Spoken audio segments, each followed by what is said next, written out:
नमस्कार दोस्तों, मैं डॉक्टर दिलेश वाला आप सभी का स्वागत करता हूँ माई स्मार्ट क्लास यूट्यूब चैनल पे।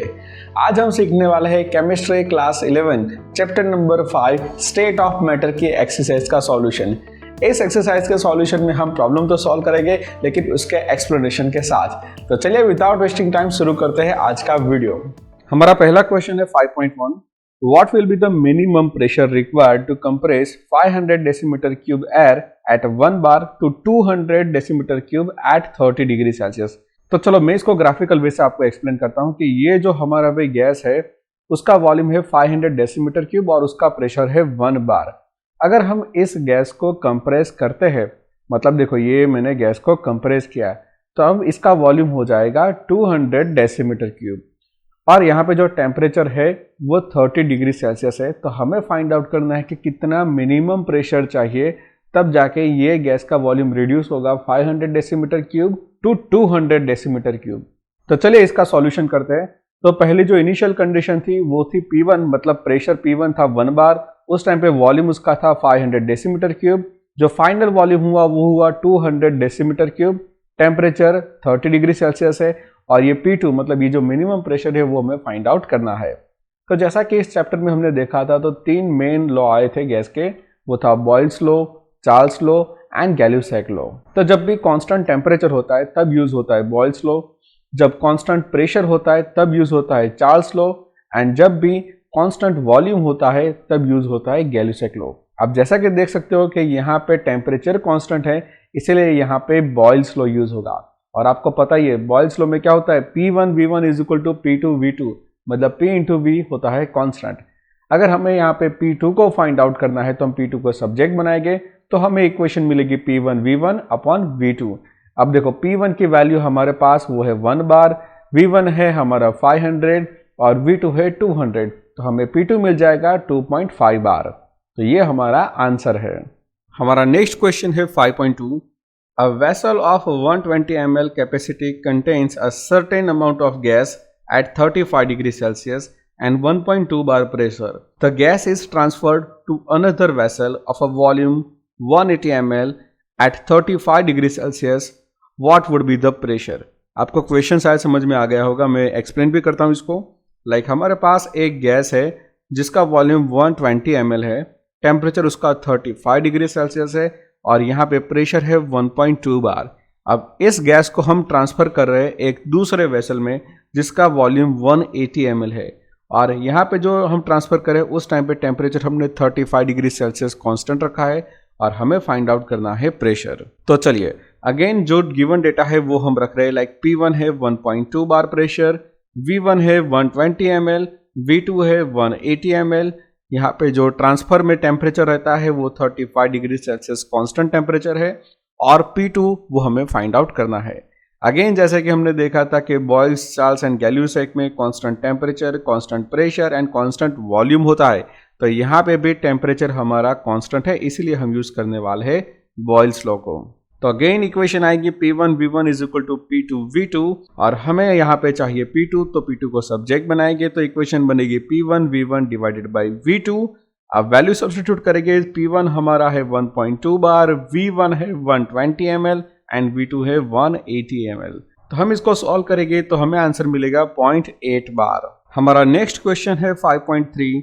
Using the equation of state PV is equal to nRT so that a given temperature density of a gas is proportional to gas pressure P। तो चलिए पहले हम इक्वेशन लिखेंगे PV is equal to nRT। जैसे कि आपको पता है इस इक्वेशन में P होता है प्रेशर ऑफ गैस, V होता है volume of gas, N is equal to number of moles of gas, R होता है गैस कांस्टेंट और T होता है टेम्परेचर। अब इस इक्वेशन में हम N और V को सब्जेक्ट बनाएंगे, मतलब N यहाँ पे रहेगा, V उसके नीचे आ जाएगा। तो इक्वेशन को रीअरेंज करेंगे तो हमें ऐसा मिलेगा कि N बाई V, देखो N एज इट इज रहा, V सामने चला गया, तो ये जो RT है सामने जाएगा तो उसके नीचे आ जाएगा। दैट मीन्स हमारी इक्वेशन मिलेगी N by V is equal to P by RT। अब ये जो N है वो होता है मोल ऑफ गैस। अब मोल किसको बोलते हैं, तो mass divided by molar mass को हम कहते हैं मोल्स। तो इस N को हम रिप्लेस करेंगे M divided by capital M। तो यहाँ पे मैं रिप्लेस कर रहा हूँ इस N को M बाई कैपिटल M से, V एज इट इज रहेगा तो हमारी इक्वेशन मिलेगी m upon v into m is equal to p by R T. देखो ये m मास है और ये v वॉल्यूम है, तो मास बाय वॉल्यूम उसको हम कहते हैं डेंसिटी, और डेंसिटी को डिनोटेट करते हैं d से। तो इस m बाई v को हम रिप्लेस कर देंगे d से, तो हमें इक्वेशन मिलेगी d by m is equal to p by R T. अगर हम इस d को सब्जेक्ट बनाते हैं तो ये m सामने चला जाएगा, तो इक्वेशन मिलेगी p into M upon R T. आप जैसा कि देख सकते हो कि ये m है मोलर मास, ये r है गैस कांस्टेंट और t है टेम्परेचर, तो ये m r t always constant रहते हैं। तो ये कांस्टेंट है तो मैं इसको ब्रैकेट में लिखूंगा, और जो कांस्टेंट नहीं है वो p मैं इसको साइड पर रखूंगा। तो ये जो क्वांटिटी है वो कांस्टेंट होती है, इसीलिए हम क्या लिखने वाले हैं, इसको निकाल देंगे और उसके प्लेस पे हम लिख देंगे प्रोपोर्शनलिटी सिंबल। तो हमें ये मिला density is proportional to pressure. तो ये हमने अभी प्रूव कर दिया कि एट गिवन टेम्परेचर, मतलब जब टेम्परेचर कांस्टेंट होता है तब जो गैस की डेंसिटी होती है वो उसके प्रेशर के प्रोपोर्शनल में होती है। मतलब प्रेशर बढ़ेगा तो डेंसिटी बढ़ेगी, प्रेशर कम होगा तो डेंसिटी भी कम होगी।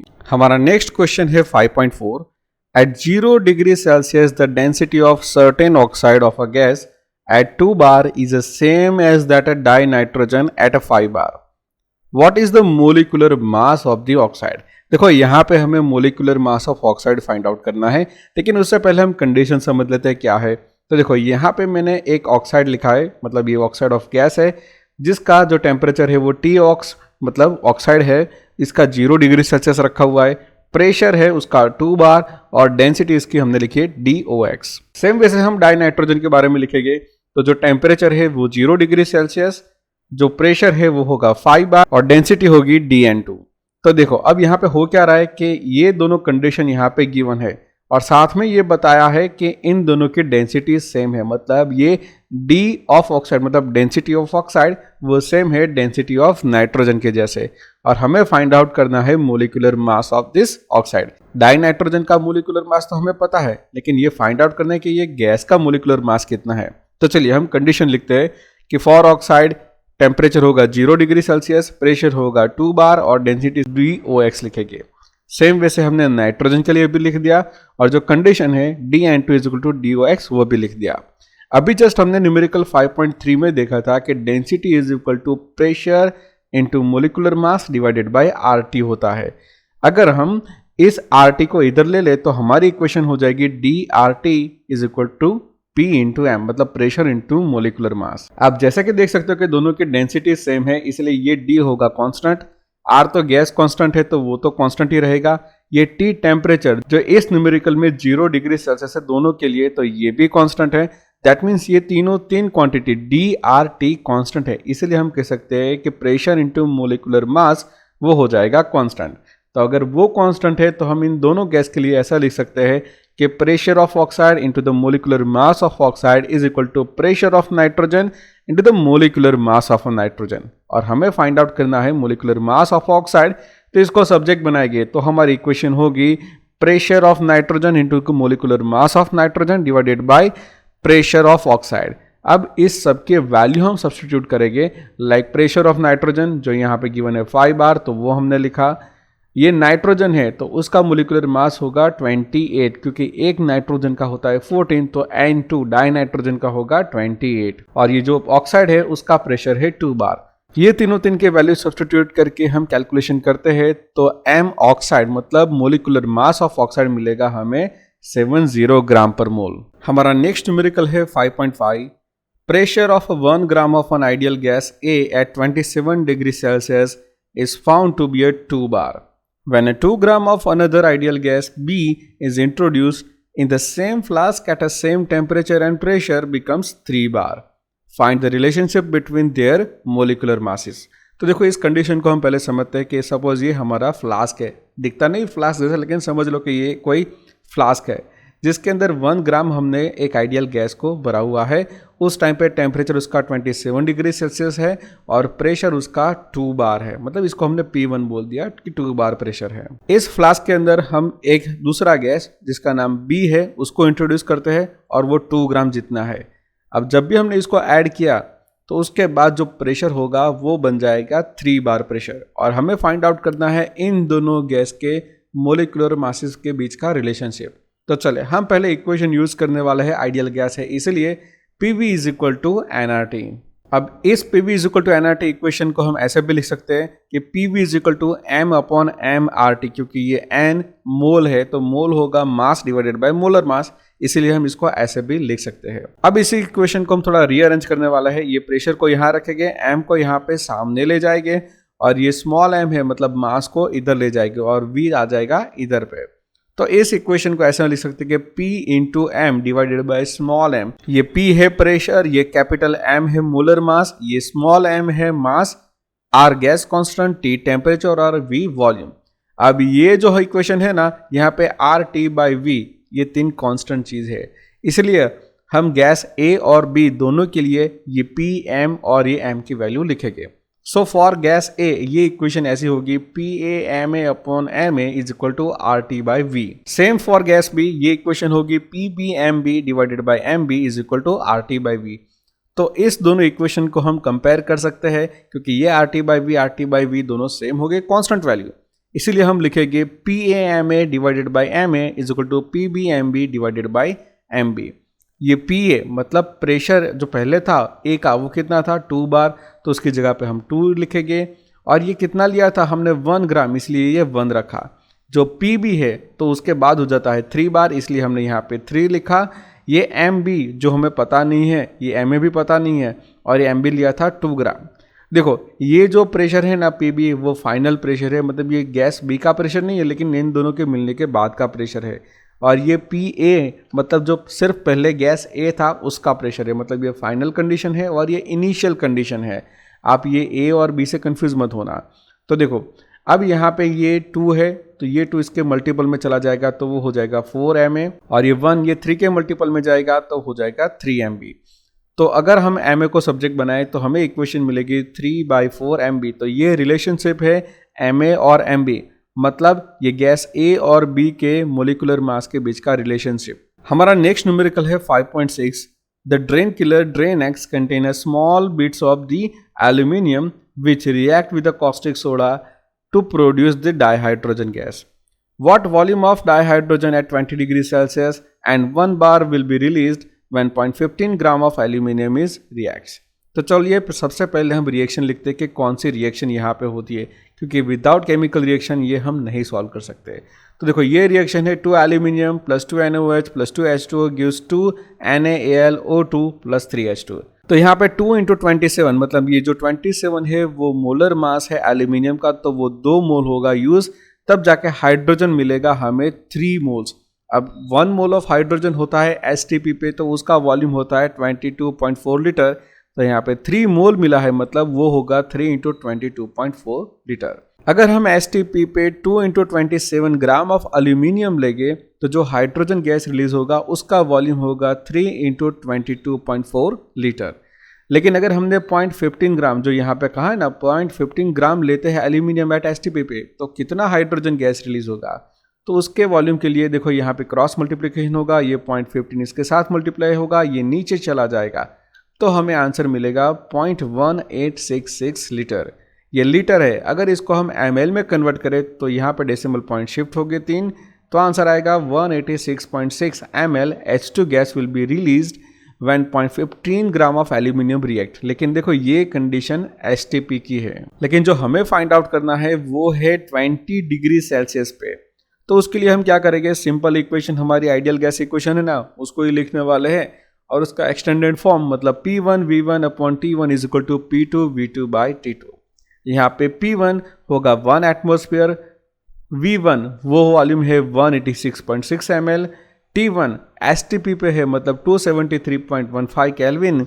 यहाँ पे P2 1 बार जो कि यहाँ पे लिखा हुआ है तो वो हम लिखेंगे 1 बार, और 1 बार होता है 0.987 एटमोस्फेयर। देखो सबके यूनिट सेम होने चाहिए इसलिए आप बार नहीं ले सकते, उसको कन्वर्ट करना पड़ेगा एटमोस्फेयर में।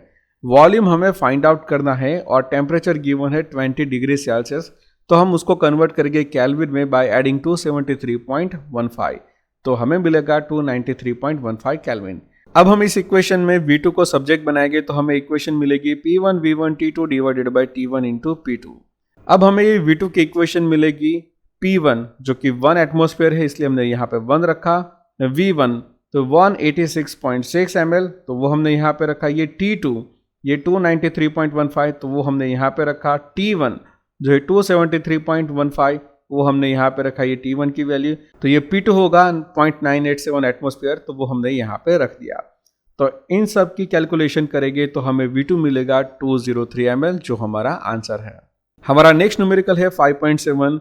What will be the pressure exerted by a mixture of 3.2 gram of methane and 4.4 gram of carbon dioxide contained in a 9 decimeter cube flask at 27 degree Celsius? तो हमें इक्वेशन पता है PV is equal to M upon M RT। अब इस equation में अगर हम P को सब्जेक्ट बनाते हैं तो इक्वेशन मिलेगी M upon M into V into RT। अब इस इक्वेशन को हम मीथेन के लिए भी लिखेंगे और कार्बन डाइऑक्साइड के लिए भी। तो चलो पहले हम मीथेन के लिए इक्वेशन लिखेंगे। तो pressure of methane is equal to M upon MV into RT। अब यहाँ पे जो M की वैल्यू है वो है 3.2 ग्राम। मोलर मास या मोलिकुलर मास ऑफ मीथेन होता है 16 ग्राम पर मोल। वॉल्यूम होगा 9 डेसीमीटर क्यूब, जिसको हम मीटर क्यूब में कन्वर्ट करें तो होगा 9 इंटू 10⁻³ मीटर क्यूब। और R की वैल्यू होगी 8.314 और टेम्परेचर 27 डिग्री सेल्सियस दिया है, जिसको केल्विन में कन्वर्ट करेंगे तो होगा 300.15 केल्विन। अब ये सभी वैल्यू हम इस इक्वेशन में सब्स्टिट्यूट करेंगे तो जो प्रेशर ऑफ मीथेन मिलेगा वो होगा 55.45 इंटू 10⁻³ पास्कल। सेम वैसे हम कार्बन डाइऑक्साइड के लिए करेंगे। ये इक्वेशन हमने कार्बन डाइऑक्साइड के लिए लिखी। उसके बाद हम ये सब वैल्यूज यहाँ पे रखेंगे। लाइक मास है कार्बन डाइऑक्साइड का वो 4.4 ग्राम है। मोलर मास कार्बन डाइऑक्साइड का होता है 44। वॉल्यूम यहाँ पे है 9 डेसीमीटर क्यूब। अगेन हम इसको कन्वर्ट करेंगे मीटर क्यूब में।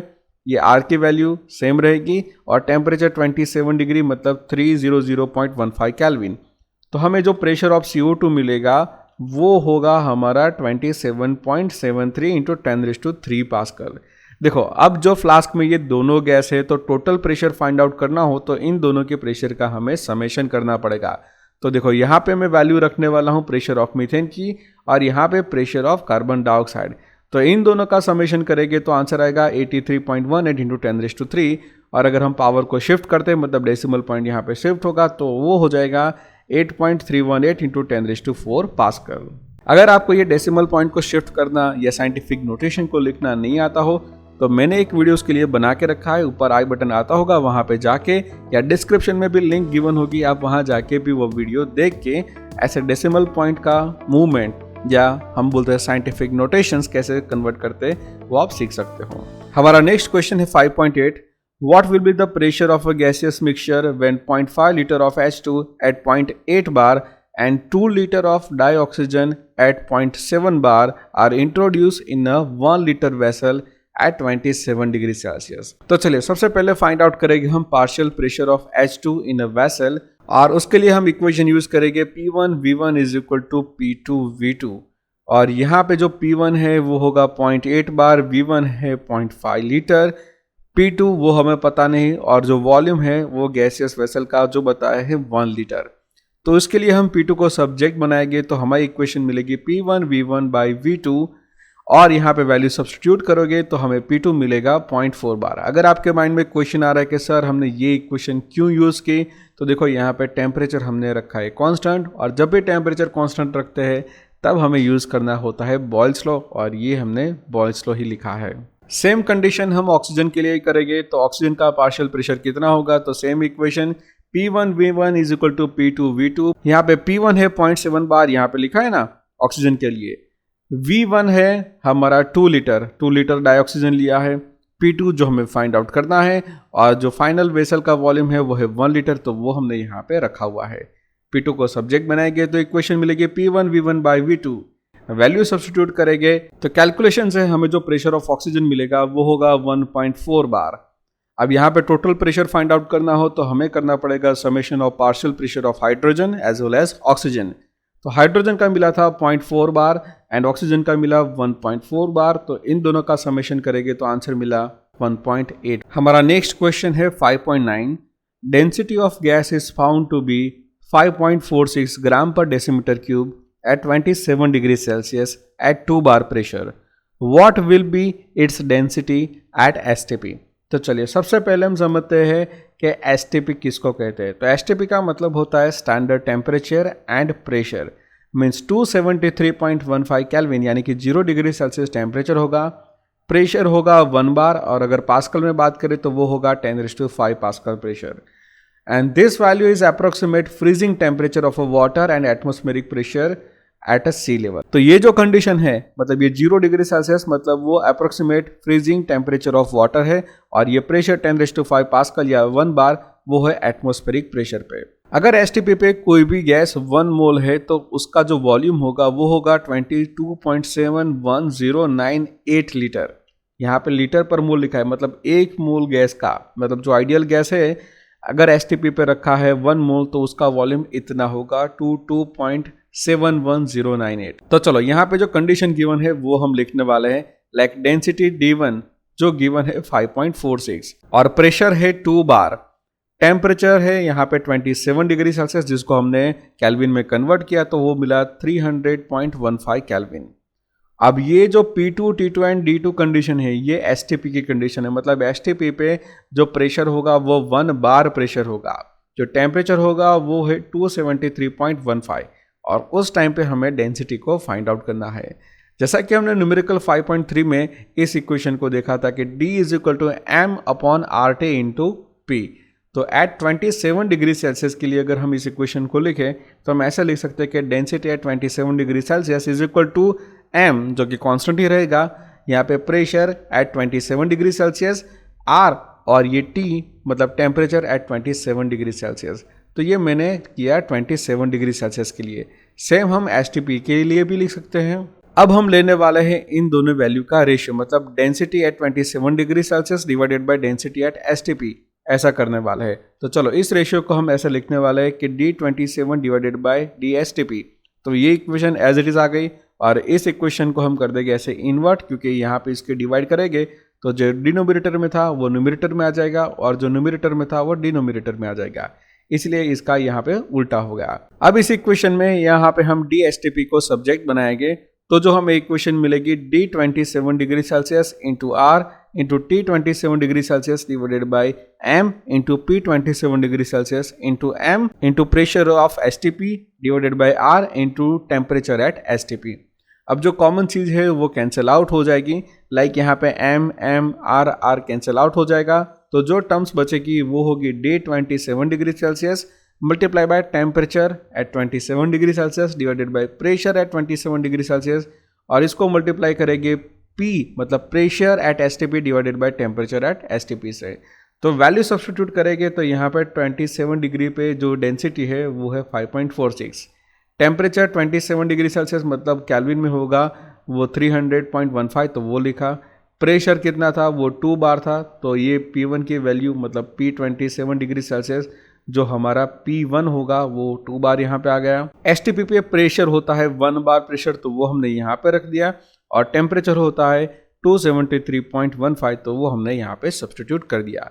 अब इसको सॉल्व करोगे तो हमें जो आंसर मिलेगा वो होगा DSTP एट 2.99 ग्राम पर डेसीमीटर क्यूब। तो ये हमारा आंसर है। हमारा नेक्स्ट न्यूमेरिकल है 5.10, 34.05 ml of phosphorus vapour weighing 0.0625 gram at 546 degree Celsius and 0.1 bar pressure. What is the molar mass of the phosphorus? तो अगेन हम ये इक्वेशन यूज करने वाले हैं PV = m/m/RT, और यहाँ पे इस m को हम सब्जेक्ट बनाएंगे क्योंकि इसको हमें फाइंड आउट करना है। तो हमारी इक्वेशन होगी m/RT/PV। यहाँ पे m होगा मतलब जो कैपिटल M है वो है मोलर मास, m होगा उसका मास, r होगा 0.08314, टेम्परेचर है 546 जिसको हम कन्वर्ट करने वाले हैं केल्विन में बाय एडिंग 273.15, तो हमें वो मिलेगा 819.15। प्रेशर यहाँ पे गिवन है 0.1 बार प्रेशर, और जो वॉल्यूम है वो है 34.05 ml, जिसको डेसीमीटर क्यूब में कन्वर्ट करने के लिए मल्टीप्लाई करेंगे 10⁻³ से। अब इन सभी के वैल्यू यहाँ पे हम इक्वेशन में सब्स्टिट्यूट करने वाले हैं। तो यहाँ पे जो m है ये वाला m वो मास उसका है 0.0625 ग्राम, तो वो हमने यहाँ पे रखा है। फिर आता है R 0.08314, वो भी हमने यहाँ पे प्लेस कर दिया। फिर आता है टेम्परेचर है 819.15 जो यहाँ पे प्लेस कर दिया है। प्रेशर 0.1 बार, तो वो भी यहाँ पे लिख दिया। फिर आता है V वॉल्यूम जो है 34.05 इंटू 10⁻³ डेसीमीटर क्यूब, तो वो हमने यहाँ पे सब्सटीट्यूट किया है। तो इसको जो सॉल्व करोगे तो हमें जो मोलर मास मिलेगा फॉस्फोरस का वो होगा 1.25 इंटू 10⁻³ ग्राम पर मोल। नेक्स्ट न्यूमेरिकल है 5.11। A student forgot to add a reaction mixture to the round bottom flask at 27 degrees Celsius, but instead he or she placed the flask on the flame. After a lapse of time, he realized his mistake and using the pyrometer, he found the temperature of the flask was 477 degrees Celsius. What fraction of air would have been expelled out? मतलब यहाँ पे आप condition समझ लो क्या है कि एक experiment में एक स्टूडेंट जो फ्लास्क को 27 डिग्री सेल्सियस पे रखना था उसकी जगह पे वो डायरेक्ट फ्लेम पे रख देता है और उसका टेम्परेचर हो जाता है 477 डिग्री सेल्सियस। तो इतने टेम्परेचर से जो फ्लास्क के अंदर जो गैस थी उसका कितना फ्रैक्शन एक्सपेल आउट मतलब उसमें से निकल गया है वो हमें फाइंड आउट करना है। तो चलिए यहाँ पे कंडीशन लिखेंगे V1 को बोलेंगे हम initial volume of air, temperature होगा T1 जो होना चाहिए 27 डिग्री सेल्सियस और उसको हम कन्वर्ट करेंगे केल्विन में तो 300.15 केल्विन होगा और उसका वॉल्यूम हमें फाइंड आउट करना है कि उस टाइम पे वॉल्यूम कितना था। T2 जो टेम्परेचर है वो है 477 डिग्री सेल्सियस मतलब 750.15 केल्विन। तो देखो यहाँ पे वॉल्यूम भी चेंज होगा, टेम्परेचर भी चेंज हो रहा है, तो कांस्टेंट क्या रह रहा है? प्रेशर। तो जब भी प्रेशर कांस्टेंट हो तो उस टाइम पे हम यूज करते हैं चार्ल्स लॉ को। तो चार्ल्स लॉ के लिए हम यहाँ पे कंडीशन लिखने वाले हैं V1/T1 is equal to V2/T2 और हमें फाइंड आउट करना है V2 को। तो V2 होगा V1T2/T1। तो हम ये वैल्यू सब्स्टिट्यूट करेंगे, जो हमें पता है। V1 हमें नहीं पता तो V1 ही रखेंगे। T2 पता है 750.15 और T1 पता है 300.15। तो हमें जो V2 मिलेगा वो होगा 2.499 इंटू V1। अगर हम इसको राउंडिंग ऑफ करें तो V2 होगा 2.5 इंटू V1। लेकिन हमें फाइंड आउट करना है कि volume of air expel out मतलब कितनी एयर वहां से बाहर निकल गई है। तो देखो हम लिखने वाले हैं V2 माइनस V1। V2 क्या है? जो फाइनल वॉल्यूम था वो, और V1 जो इनिशियल, तो इसका जो डिफरेंस था उतनी गैस वहां से निकल गई होगी। अब V2 हमें मिला 2.5 इंटू V1, तो इस V2 की जगह पे हम लिखने वाले हैं 2.5 इंटू V1 और V1 तो एज इट इज रहेगा। तो इन दोनों का डिफरेंस हमें मिलेगा 1.5 V1 और हमें फ्रैक्शन फाइंड आउट करना है। तो फ्रैक्शन के लिए हम करने वाला है कि कितना गैस एक्सपेल आउट हुआ और पहले कितना होना चाहिए था। तो देखो 1.5 V1 जितना गैस एक्सपेल हुआ और वो होना चाहिए कितना 2.5 V1 जितना। तो इन दोनों का रेशियो हम लेंगे V1 कैंसिल आउट हो जाएगा तो होगा 3/5 मतलब 0.6। ये हमें फ्रैक्शन मिला कि कितनी एयर एक्सपेल आउट हो चुकी है फ्लास्क को 477 डिग्री सेल्सियस पर रखने से। हमारा नेक्स्ट क्वेश्चन है 5.12। Calculate the temperature of 4 mole of gas 5 decimetre cube at 3.32 bar. तो चलिए हम इसके लिए पहले जो कंडीशन गिवन है वो लिख रहे हैं कि n इज इक्वल टू यहाँ पे होगा 4 मोल, वॉल्यूम है 5 डेसीमीटर क्यूब और प्रेशर गिवन है 3.32 बार और यहाँ पे R गिवन है जो है 0.083। तो वो सब हमने यहाँ पे लिखा हुआ है। अब यहाँ पे आइडियल गैस इक्वेशन लिखेंगे PV is equal to nRT। हमें यहाँ पे टेम्परेचर कैलकुलेट करना है इसलिए हम T को सब्जेक्ट बनाएंगे तो इक्वेशन मिलेगी T is equal to PV/nR। अब यहाँ पे हमारे पास प्रेशर है 3.32 बार जो यहाँ पे गिवन है, वॉल्यूम होगा हमारा 5 जो इधर है, फिर n मतलब 4 मोल है तो इसलिए यहाँ पे 4 रखा और R की वैल्यू गिवन है 0.083 तो वो भी हमने यहाँ पे रख दी है। अब इसको सॉल्व करोगे तो हमें जो टेम्परेचर मिलेगा वो होगा 50 केल्विन। तो ये रहा हमारा आंसर। हमारा नेक्स्ट क्वेश्चन है 5.13। Calculate the total number of electron present in a 1.4 gram of die nitrogen gas. तो चलिए वो फाइंड आउट करते हैं। तो पहले हमें फाइंड आउट करना पड़ेगा कि कितने मोल्स है। तो मोलर मास ऑफ नाइट्रोजन होता है 28 ग्राम पर मोल, मतलब मैं डाई नाइट्रोजन की बात कर रहा हूँ। तो मोल के लिए क्या करते हैं, मास डिवाइडेड बाय मोलर मास। तो यहाँ पे मास है 1.4 ग्राम और मोलर मास होगा उसका 28, तो मोल मिले 0.05 मोल। अब हमें नंबर ऑफ मोलिक्यूल चाहिए तो मोल को मल्टीप्लाई करते हैं एवोगैड्रो नंबर से। तो नंबर ऑफ मोलिक्यूल्स हो गए मोल मल्टीप्लाई बाय Na का मतलब है एवोगैड्रो नंबर और एवोगैड्रो नंबर होता है 6.022 इंटू 10⁻23 और यहाँ पे मोल मिले हैं 0.05 मोल। तो टोटल हमें नंबर ऑफ मोलिक्यूल्स मिलेंगे वो हो गए 3.01 इंटू 10⁻23। ये डाई नाइट्रोजन गैस है मतलब N2 है। एक नाइट्रोजन में 7 इलेक्ट्रॉन होते हैं तो N2 में हो गए 14 इलेक्ट्रॉन। तो हम ऐसा लिखेंगे 1 N2 मोलिक्यूल तो उसमें होते हैं 14 इलेक्ट्रॉन्स। अब यहाँ पे टोटल मोलिक्यूल्स है 3.01 इंटू 10⁻23 एंड 2 मोलिक्यूल्स, तो उसमें कितने इलेक्ट्रॉन हो गए, तो ये क्रॉस मल्टीप्लिकेशन हो जाएगा और हमें आंसर मिलेगा 4.214 इंटू 10⁻23 इलेक्ट्रॉन। दैट मीन्स अगर हमारे पास 1.4 ग्राम ऑफ डाइनाइट्रोजन गैस है तो उसके अंदर 4.214 इंटू 10⁻23 जितने इलेक्ट्रॉन्स हो गए। हमारा नेक्स्ट क्वेश्चन है 5.14, how much time would it take to distribute one Avogadro number of wheat grain if 10⁻10 grains are distributed in each second। Question समझ लो कैसा है कि अगर हमारे पास एक एवोगैड्रो नंबर जितने व्हीट ग्रेन है और अगर हम एक सेकेंड में 10⁻10 जितने ग्रेन डिस्ट्रीब्यूट करते हैं तो ये सब डिस्ट्रीब्यूट करने में कितना टाइम जाएगा। तो चलो एवोगैड्रो नंबर पहले लिखेंगे, मतलब इतने ग्रेन हमारे पास है 6.022 इंटू 10⁻23। अब हम सिंपल इक्वेशन यूज करने वाले कि 10⁻10 ग्रेन डिस्ट्रीब्यूट करते हैं 1 सेकेंड में, तो इतने ग्रेन्स डिस्ट्रीब्यूट करने में कितनी सेकंड जाएगी, तो क्रॉस मल्टीप्लाई करोगे मतलब ये ऊपर जाएगा ये नीचे जाएगा, तो हमें आंसर मिलेगा 6.022 इंटू 10⁻13 सेकेंड। इतना टाइम हमें जाएगा इन सारे ग्रेन मतलब एवोगैड्रो नंबर जितने ग्रेन को डिस्ट्रीब्यूट करने के लिए। देखो ये आंसर अभी सेकंड में है, अगर आपको इसको मिनट में कन्वर्ट करना हो तो इसको डिवाइड बाय 60 करेंगे तो हमें आंसर मिलेगा मिनट्स में, लेकिन ये मिनट्स को अगर हमें कन्वर्ट करना है आवर्स में तो अगेन इसको डिवाइड करेंगे 60 से, तो जो हमें आंसर मिलेगा वो होगा 1.672 इंटू 10⁻10 आवर लगेंगे। लेकिन अगर इसको हमें कन्वर्ट करना है डेज में तो इसको डिवाइड करेंगे 24 से, तो हमें आंसर मिलेगा डेज में, और वो डेज हो गए 6.966 इंटू 10⁻8 डेज, मतलब एक एवोगैड्रो नंबर जितने ग्रेन्स है हमारे पास और हर सेकंड में 10⁻10 ग्रेन हम डिस्ट्रीब्यूट करते हैं तो हमें इतने दिन लगेंगे वो सारे ग्रेन्स को डिस्ट्रीब्यूट करने में। और अगर हम इसको डिवाइड करेंगे 365 से तो हमें ईयर्स मिलेंगे और वो ईयर हो गए 1.908 इंटू 10⁻6 ईयर। अगर हमारे पास एक एवोगैड्रो नंबर जितने भी ग्रेन हो गए तो भी देखो कितना सारा टाइम लग जाएगा हमें उसको डिस्ट्रीब्यूट करने में, और डिस्ट्रीब्यूशन की स्पीड तो देखो 10⁻10 ग्रेन्स पर सेकंड हम डिस्ट्रीब्यूट कर रहे हैं तो भी इतने सारे साल लग जाएंगे। हमारा नेक्स्ट न्यूमेरिकल है 5.15, calculate the total pressure in a mixture of 8 gram of dioxygen and 4 gram of dihydrogen confined in a vessel of a 1 decimeter cube at 27 degree Celsius. R given है। चलो तो हम पहले लिखेंगे मोल ऑफ O2 वो कितना होगा, तो मास डिवाइडेड बाय मोलर मास, तो मास है 8 और मोलर मास है 32, तो हमें मोल ऑफ O2 मिल गए। सेम वे से हमने H2 के भी मोल फाइंड आउट कर दिए, तो हमें टोटल मोल मिलेंगे O2 प्लस H2 के, तो वो हो गए 2.25 मोल। अब हमारे पास N की वैल्यू आ गई 2.25, हमारे पास V होगा वॉल्यूम 1 डेसीमीटर क्यूब, R की वैल्यू 0.083 जो यहाँ पे गिवन है वो है, टेम्परेचर है 27 डिग्री सेल्सियस जिसको कन्वर्ट किया हमने केल्विन में, और फाइंड आउट करना है प्रेशर, तो हम ये क्वेश्चन मार्क रखेंगे। अब इक्वेशन हमारी जनरलाइज यूज होगी वो है PV is equal to nRT। अब यहाँ पे हम P को सब्जेक्ट बनाएंगे तो हमारी इक्वेशन होगी nRT बाई V।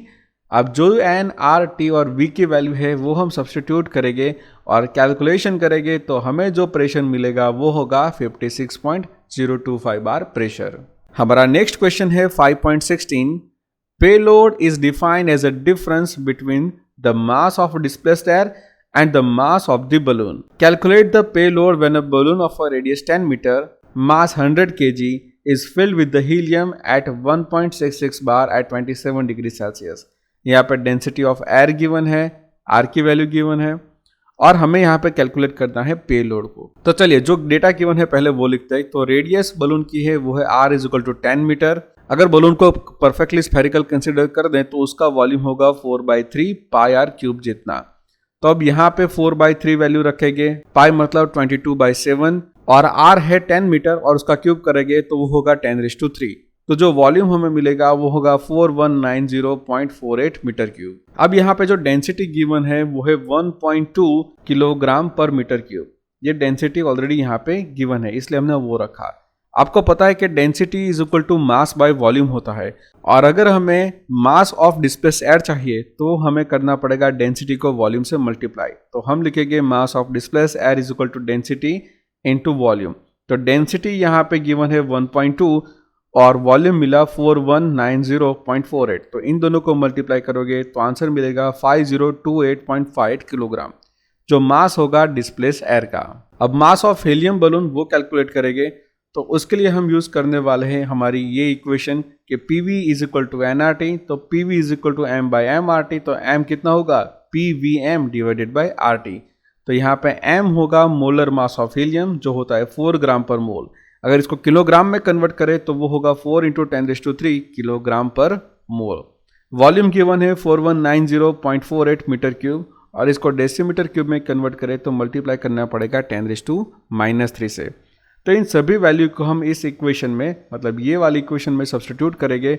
तो देखो यहाँ पे हमने रखा है P इज इक्वल टू 1.66 जो प्रेशर है, ये रहा हमारा वॉल्यूम, ये रहा हमारा M, और ये है R, और ये रहा T।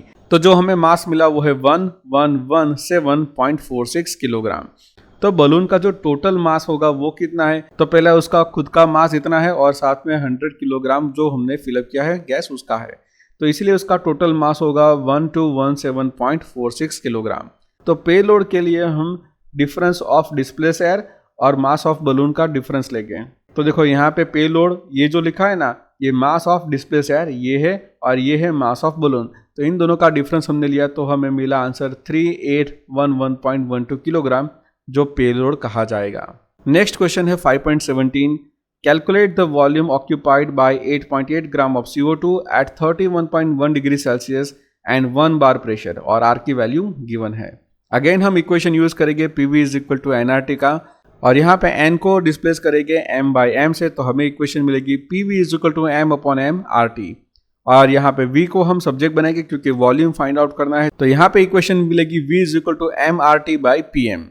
यहाँ पे m मास गिवन है 8.8 ग्राम, R है हमारा 0.083, टेम्परेचर है 31.1 डिग्री सेल्सियस, मतलब अगर हम उसको केल्विन में कन्वर्ट करें तो होगा 304.25 केल्विन। प्रेशर है यहाँ पे 1 बार, और जो मोलर मास है कार्बन डाइऑक्साइड का वो होता है 44 ग्राम पर मोल। तो चलो ये सभी वैल्यू हम इस इक्वेशन में सब्स्टिट्यूट करें तो वो होगा 8.8 into 0.083 into 304.25 divided by 1 into 44। तो जो वॉल्यूम मिलेगा वो होगा 5.05 लीटर। हमारा नेक्स्ट क्वेश्चन है 5.18, 2.9 gram of a gas at 95 degree Celsius occupied the same volume as 0.184 gram of dihydrogen at 17 degree Celsius at the same pressure, what is a molar mass of the gas. तो चलिए इसके लिए हम पहले लिखेंगे condition हमारी PV is equal to nRT। अब यहाँ पे n को रिप्लेस कर दिया m बाई m से, तो हमारी इक्वेशन हो गई m by m into RT, और यहाँ पे V को सब्जेक्ट बनाएंगे तो हमें इक्वेशन मिलेगी m upon PM into RT। अगर हम अननोन गैस की बात करें तो उसका मास है 2.9 ग्राम, टेम्परेचर है उसका 95 डिग्री सेल्सियस, और केल्विन में करें कन्वर्ट तो 368.15। तो ये जो दोनों कंडीशन है ये हम इस अननोन गैस के लिए इस इक्वेशन में रखेंगे, तो हमें Vx मतलब वॉल्यूम ऑफ अननोन गैस मिलेगा 2.9 R डिवाइडेड बाई PM और इंटू 368.15। ये हमने अननोन गैस के लिए किया। और अगर सेम कंडीशन हाइड्रोजन गैस के लिए हम करें तो वहाँ पे मास होगा उसका 0.184, क्योंकि यहाँ पे गिवन है ना, और टेम्परेचर 17 डिग्री सेल्सियस, तो वहाँ पे टेम्परेचर होगा 290.15, और उसका वॉल्यूम मतलब VH2 हाइड्रोजन का वॉल्यूम के लिए इक्वेशन मिलेगी 0.184 into R into 290.15 divide by P into 2। जैसे कि यहाँ पे बताया है कि दोनों का सेम वॉल्यूम होगा, मतलब अननोन गैस का वॉल्यूम और हाइड्रोजन गैस का वॉल्यूम दोनों का सेम होगा, तो Vx is equal to VH2, मतलब ये दोनों इक्वेशन सेम हो जाएगी। तो यहाँ पे मैंने दोनों इक्वेशन को लिखा है। अब इन दोनों इक्वेशन में जो कॉमन चीज़ है, मतलब ये R कैंसिल आउट हो जाएगा, तो हमें इक्वेशन मिलेगी 2.9 by m into 368.15 is equal to 0.184 into 290.15 divided by 2। और अगर इस m को हम सब्जेक्ट बनाएंगे तो हमें ये इक्वेशन मिलेगी, और इसका अगर हम कैलकुलेशन करके आंसर फाइंड आउट करें तो आंसर मिलेगा 39.99, मतलब 40 ग्राम पर मोल, और ये है हमारा आंसर। हमारा नेक्स्ट क्वेश्चन है 5.19, a mixture of dihydrogen and dioxygen at 1 bar pressure contain 20% by weight of dihydrogen, calculate the partial pressure of dihydrogen. अब देखो ये 20% बाई वेट ऑफ डाइहाइड्रोजन लिखा है, मतलब अगर 100 ग्राम इमेजिन करें तो उसमें 20 ग्राम होगा हमारा हाइड्रोजन, और वहाँ पे उस टाइम पे जो ऑक्सीजन होगा वो होगा 80 ग्राम। तो 20 + 80 तो होगा ना 100, इसलिए यहाँ पे हमने लिखा ऑक्सीजन होगा 80 ग्राम। अगर मोल फाइंड आउट करना हो H2 के लिए तो mass divided by molar mass, mass होगा 20 और मोलर मास होगा 2, तो उसके मिलेंगे 10 मोल। ऑक्सीजन के केस में मास है उसका 80 ग्राम और मोलर मास है 32, तो उसके मोल मिलेंगे हमें 2.5 मोल। अब यहाँ पे जो टोटल प्रेशर है वो होगा 1 बार प्रेशर, तो इसलिए हमने यहाँ पे लिखा P total = 1 बार।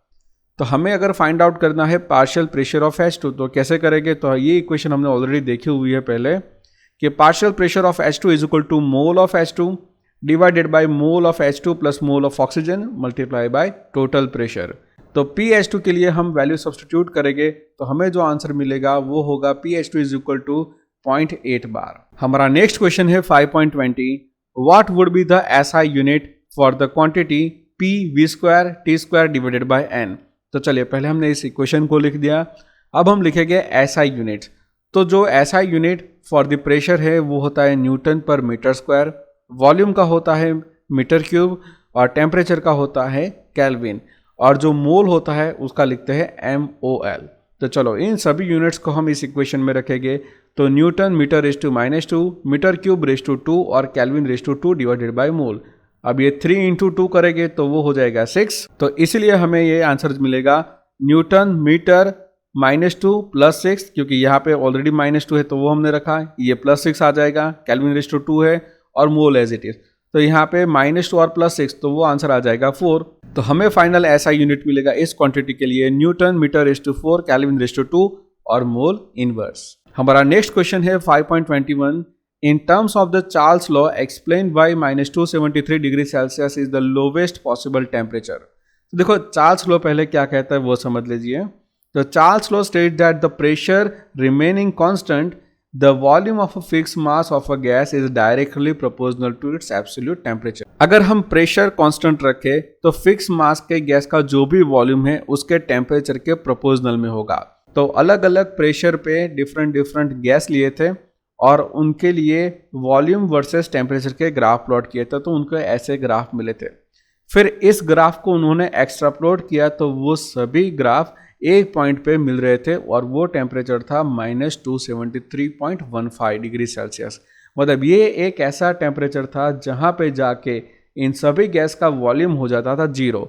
मतलब इस पॉइंट के बाद कोई भी गैस वहाँ पे अवेलेबल नहीं होगा। ये पॉइंट पे जितने भी गैस है वो सभी कन्वर्ट हो जाता है लिक्विड में। मतलब इसके बाद हमें कोई भी गैस नहीं मिलता, सभी के सभी कन्वर्ट हो जाते हैं लिक्विड के अंदर। तो हम ये बोल सकते हैं कि ये जो टेम्परेचर है वो है एब्सोल्यूट 0 टेम्परेचर, इससे कम टेम्परेचर हम कभी भी गेन नहीं कर सकते। हमारा नेक्स्ट क्वेश्चन है 5.22, critical temperature for carbon dioxide and methane are 31.1 degree Celsius and -81.9 degree Celsius respectively, which of this has a stronger intermolecular forces and why. तो इसके लिए समझ लो कि जितना हायर क्रिटिकल टेम्परेचर होगा उतना इजी उसका लिक्विफैक्शन होगा, मतलब इजीली वो उसको लिक्विफाई कर पाएंगे, मतलब उनमें इंटरमोलिकुलर फोर्सेस स्ट्रांग हो गए। तो हम ऐसा बोलेंगे फिर से कि higher the critical temperature easily liquefaction, और जितना इजीली लिक्विफिकेशन होगा उसके अंदर स्ट्रांग इंटरमोलिकुलर फोर्सेस हो गए। तो हम ऐसा भी कह सकते हैं कि जिसका क्रिटिकल टेम्परेचर हायर होगा उनमें इंटरमोलिकुलर फोर्सेस भी स्ट्रांग हो गए। तो यहाँ के केस में आप देख सकते हो कि जो हमारा कार्बन डाइऑक्साइड है उसका क्रिटिकल टेम्परेचर है 31.1 डिग्री सेल्सियस और जो मीथेन है उसका क्रिटिकल टेम्परेचर है -81.9 डिग्री सेल्सियस। मतलब हमारे कार्बन डाइऑक्साइड का क्रिटिकल टेम्परेचर ज़्यादा है, इसीलिए उसके अंदर इंटरमोलिकुलर फोर्सेस स्ट्रांग हो गए। हमारा नेक्स्ट क्वेश्चन है 5.23, explain the physical significance of van der Waals parameter. तो देखो पहले यहाँ पे ये जो मैंने लिखे ना वो वान डर वाल्स इक्वेशन है, और यहाँ पे A और B जो दिख रहे हैं वो है वान डर वाल्स पैरामीटर। तो ये जो हमारा A है विच measures the magnitude of intermolecular attractive forces with in a gas and it is independent of temperature and pressure. मतलब कि ये जो A है ना हमारे गैस के इंटरमोलिकुलर अट्रैक्टिव फोर्स को रिप्रेजेंट करता है और वो गैस के टेम्परेचर और प्रेशर से इंडिपेंडेंट होता है। जबकि हमारा ये B है, it is approximately the total volume occupied by the molecule of gas themselves. मतलब हमारे जो गैस के मोलिकुल्स है वो खुद कितना वॉल्यूम ऑक्यूपाई करते हैं उसकी अप्रोक्सीमेट वैल्यू 20 से रिप्रेजेंट करते हैं। दोस्तों अगर ये वीडियो आपको अच्छा लगा हो तो पहले लाइक करें, फिर दोस्तों के साथ इसको शेयर करें, और आपके कोई भी डाउट हो या क्वेश्चन हो या आपको कोई सजेशंस देना हो या आपको कोई रिव्यू देना हो इस वीडियो के बारे में तो कमेंट सेक्शन में जरूर कमेंट लिखना। और अगर इस चैनल पे आप नए हो तो पहले चैनल को सब्सक्राइब कर दीजिए, क्योंकि आपको ऐसे ही नए नए वीडियो मिलते रहेंगे। मैं क्लास 11 और 12 के लिए पैरेलल काम कर रहा हूँ, तो इन दोनों के वीडियो आते ही रहेंगे। तो मिलते हैं नए वीडियो में, तब तक बाय एंड टेक केयर।